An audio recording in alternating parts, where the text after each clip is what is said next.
Phone tapping దర్యాప్తు వేగవంతం. ఏడాది పాలనపై కూటమి ప్రభుత్వం సమావేశం. తెలంగాణ కేబినెట్ కీలక భేటీ. చిత్తూరు, తిరుపతి జిల్లాలో మామిడి రైతుల కష్టాలు.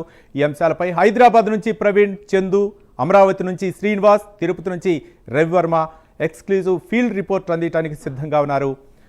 సీఎం రేవంత్ రెడ్డి అధ్యక్షన తెలంగాణ కేబినెట్ సమావేశం ప్రారంభమైంది. బనకచర్ల ప్రాజెక్టు, స్థానిక సంస్థల ఎన్నికలపై మంత్రివర్గం భేటీలో చర్చించే అవకాశం ఉంది. పాలనాపరమైన అంశాలు, నిర్ణయాలపైన, స్పోర్ట్స్ పాలసీపై కేబినెట్ భేటీలో చర్చించే ఛాన్స్ ఉంది. ఈ అంశానికి సంబంధించి మరిన్ని వివరాలు మా correspondent Chandu exclusive field report అందిస్తారు. చందు.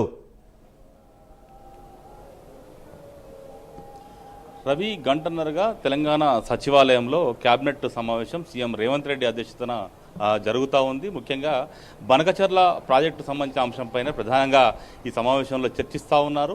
ఏపీ ప్రభుత్వం గోదావరి నదిపై బనకచర్ల, బొల్లంపల్లి వద్ద కూడా ఈ ప్రాజెక్టును నిర్మించతలపెట్టింది. దీనికి సంబంధించి ఇప్పటికే డిపిఆర్లు కూడా సిడబ్ల్యూసీకి పంపింది. ఈ క్రమంలోనే బనకచర్ల ప్రాజెక్టును తెలంగాణలో ఉన్నటువంటి అన్ని రాజకీయ పార్టీలు కూడా వ్యతిరేకిస్తూ ఉన్నాయి.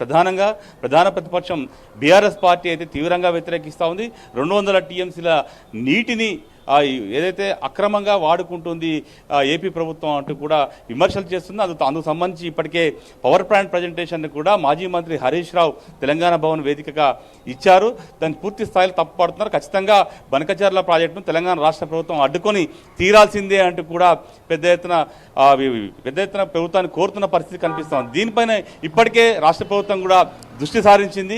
ఇప్పటికే తెలంగాణ రాష్ట్ర సచివాలయంలో బనకచర్ల ప్రాజెక్టు సంబంధించిన అంశంపైనే అఖిలపక్ష సమావేశాన్ని పిలిచింది. దానికి అన్ని రాజకీయ పార్టీల నేతలు హాజరయ్యారు, తమ వాదనలను కూడా వినిపించారు. ఈ క్రమంలో ఇటీవల సీఎం రేవంత్ రెడ్డి ఢిల్లీకి వెళ్ళారు. అక్కడ ఉన్నటువంటి కేంద్ర జలశక్తి మంత్రిని కూడా కలిశారు, రిప్రజెంటేషన్ కూడా ఇచ్చారు. ఆ తర్వాత ఆయన మాట్లాడారు. బనకచర్ల ప్రాజెక్టును ఖచ్చితంగా రాష్ట్ర ప్రభుత్వంగా తాము కూడా అడ్డుకుంటామంటూ కూడా చెప్పారు. అదేవిధంగా ఈ అంశంలో ఏపీ ప్రభుత్వంతో పేచి పెట్టుకోవడం కంటే సానుకూల వాతావరణంతో చర్చలు జరిపి సమస్యకు ఒక పరిష్కారం చూపాలి అనేటువంటి అభిప్రాయాన్ని కూడా సీఎం రేవంత్ రెడ్డి వ్యక్తం చేశారు. కాబట్టి ఈరోజు కేబినెట్ సమావేశంలో కీలకంగా ఈ అంశంపైనే చర్చిస్తూ ఉన్నారు. ముఖ్యంగా ఏదైతే ఏపీ ముఖ్యమంత్రి చంద్రబాబు నాయుడుతో ఒక సమావేశాన్ని ఏర్పాటు చేసుకొని ఇరువురు కూర్చొని మాట్లాడుకోవాలని కూడా ఈ సమావేశంలో నిర్ణయించే అవకాశం కనిపిస్తోంది. దానికి ముందే ఇరు రాష్ట్రాల ఏదైతే ఇరిగేషన్ శాఖ మంత్రులు, అదేవిధంగా ఇరిగేషన్ అధికారుల సంబంధించి కమిటీ లాగా వేసుకొని కూడా ముందుకు వెళ్తే ఎలా ఉంటుంది అనే అంశంపైన కూడా ఈ చర్చిస్తున్నట్టు తెలుస్తుంది. గతంలో ఏదైతే ప్రజాభవన్ వేదికగా ఏపీ ఆంధ్రప్రదేశ్ పునర్విభజన చట్టం ప్రకారం విభజన సంబంధించిన అంశాలపైన చంద్రబాబు నాయుడు, అదేవిధంగా రేవంత్ రెడ్డి ఇరువురు ముఖ్యమంత్రులు కూడా కూర్చొని మాట్లాడారు. ఆ తర్వాత కొన్ని అంశాలపై మంత్రులకు సంబంధించి కమిటీ వేసింది. ఆ తర్వాత దాంతో మిగతా అంశాలపైన ముందుకెళ్లాలని కూడా భావించిన క్రమంలో ఈసారి కూడా అదే ధోరణిలో వెళ్తే సమస్యకు పరిష్కారం దొరుకుతుందని కూడా భావిస్తూ ఉన్నారు. ప్రధానంగా చూసినట్టయితే బనకచర్ల ప్రాజెక్టుకు సంబంధించి ప్రీ ఫీజిబిలిటీ రిపోర్ట్ ఏదైతే ఉందో ఇప్పటికే సిడబ్ల్యూసీకి ఏపీ ప్రభుత్వం పంపించింది.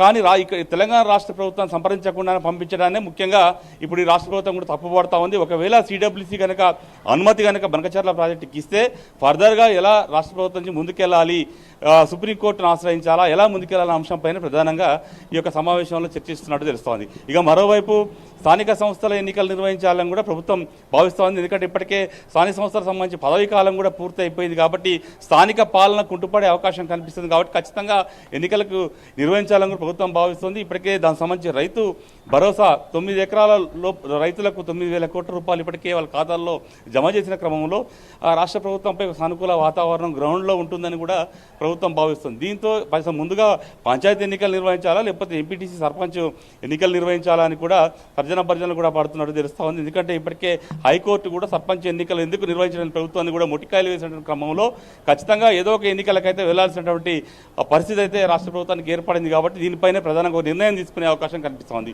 ఇక మరోవైపు రైతు భరోసా స్కీమ్ను 9,000 కోట్లు ఎట్ ఏ టైం 9 రోజుల్లో కూడా రైతుల ఖాతాల్లో జమ చేశారు. కాబట్టి రైతు విజయోత్సవ సభ పేరిట రేపు సెక్రటరియట్ ఎదురుగా రాజీవ్ గాంధీ విగ్రహం వద్ద ఒక సభ నిర్వహించాలని ప్రభుత్వం భావిస్తుంది. రేపు అన్ని మండల కేంద్రాల్లో, జిల్లా కేంద్రాల్లో పెద్ద ఎత్తున సంబరాలు చేయాలని కూడా ఈ క్యాబినెట్లో పిలిపించే అవకాశం అయితే కనిపిస్తూ ఉంది.